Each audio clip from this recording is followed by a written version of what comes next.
এদিন এটা লোভীয়া শিয়ালে হাঁহ কুকুৰা বিচাৰি গাঁৱৰ ফালে আহিছিল। মনতে ভাবিছিল, যদি ক'ৰবাত কিবা এটা মিলে দিনটোৰ বাবেই আৰামদায়ক হ'ব। পিছে তাৰ সেইদিনা কপাল বেয়া আছিল। ক'ৰবাৰ পৰা কুকুৰ এটাই ভেও ভেওকৈ তাক খেদি আহিল। শিয়াল আৰু কুকুৰৰ শত্ৰুতা বৰ পুৰণি। শিয়ালে নিজৰ প্ৰাণ বচাবলৈ মাৰিলে ভিৰাইলৰ। এনেকৈ দৌৰ মাৰোতে পৰিল গৈ এটা কুৱাৰ ভিতৰত।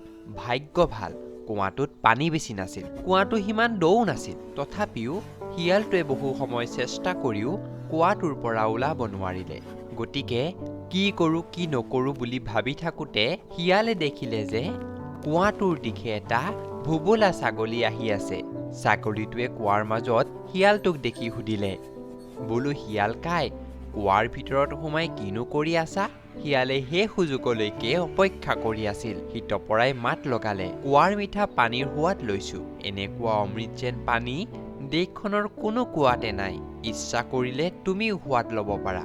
এনেদৰে কোৱাৰ পিছত ছাগলীটোৰ মনত লোভ জন্মিল।